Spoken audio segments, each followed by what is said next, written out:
ছাগলে ছাগলে নাখায় কি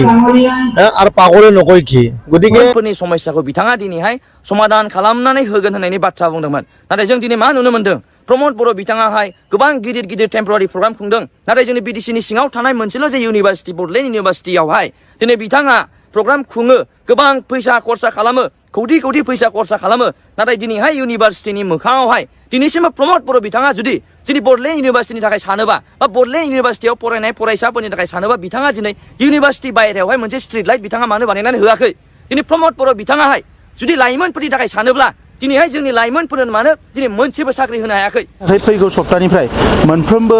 बिफाना गावबा गावनि केपासिटिनि गेजेरजों बिथांमोना बै लाइमोनफोरखौ डिफेन्सआव साख्रि मोननो थाखाय ट्रेनिं होनायनि बेबस्थाखौ खालामगोन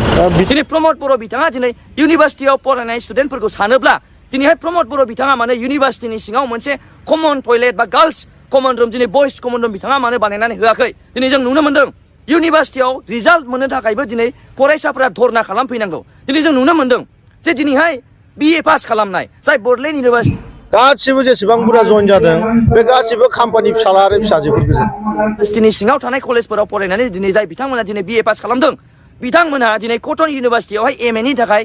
सेलेक्ट जादोंमोन दिनै बिथांमोना बडलेण्ड इउनिभार्सिटिया लेट एडमिशन होनायनि जाहोनाव दिनै बिथांमोना कटन इउनिभार्सिटियाव फरायहैनो मोनाखै जाय बिथांमोना दिनै बायहेरायावहाय इन्जिनियारिं खालामहैगोन मोजां फरायहैगोन बिथांमोना दिनैहाय फरायहैनो हायासै मानि थाखाय हायासै जोंनि बडलेण्ड इउनिभार्सिटियाहाय रिजाल्टखौ जोंनो नांगौ बायदि टाइमाव होआखै आरो बे प्रब्लेमखौ दिनै जोंनि प्रमद बर' बिथाङा गावनो इडुकेसन डिपार्टमेन्टनि सामलायगिरि जानानै बे प्रब्लेमनि सलिउसनखौ बिथाङा खालामनानै होआखै बिनिखायनो जोंनि लाइमोनफोरा बे जोंनि फरायफुनाय सेंग्रा सिख्लाफोरा दिनै जोंनि फरायफुनाय सेंग्रा सिख्लाफोरा बुजिनानैहाय बै सरकार थानाय UPPL आवहाय बास जोंनि BDC खौ सालायनाय UPPL पलिटिकल पार्टियाव बिथांमोना जइन जायालासिनो दिनै सरकाराव थायै पावाराव थायै पलिटिकल पार्टि जोंनि हाग्रामा महिलारि सारनि पलिटिकल पार्टि BPF राजनीति दलाव बिथांमोनहा लोब जइन जाफैदों नंखायनो दिनैहाय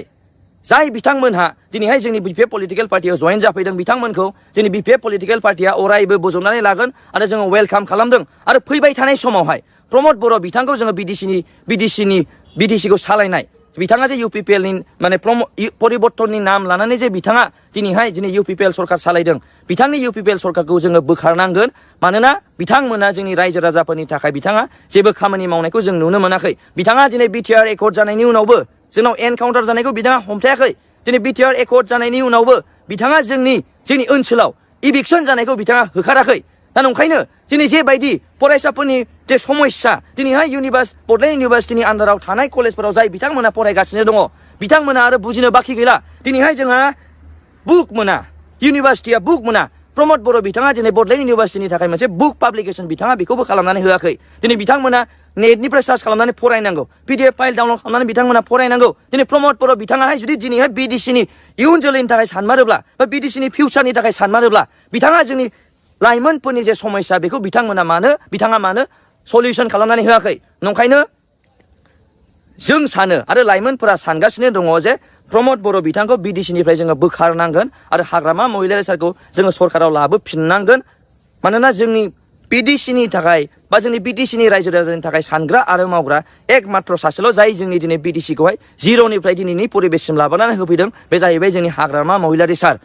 दिनै जोंनि BDC नि फरायसा आरो दिनै जोंनि BDC नि लाइमोनफोरा मोनसे बाथ्राखौ बुजिनो हादों जे rights to vote rights to elect आरो rights to choose political party बे बाथ्राखौ बिथांमोना दिनै हमदांनो हाना राजनीति दोलोआवहाय फरायफुबाय थानाय बा दिनै जोंनि लाइमोनफोरा जइन जानायखौ जों नुनो मोनदों बेनो मोनसे प्रमान आरो बेनो मोनसे मेसेज आरो सिगनेल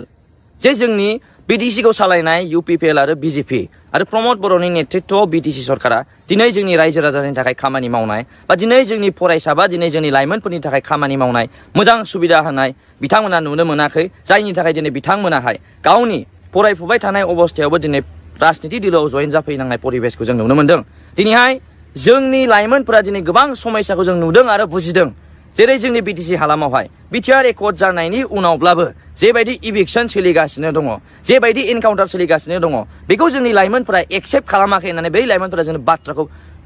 खोन्थादों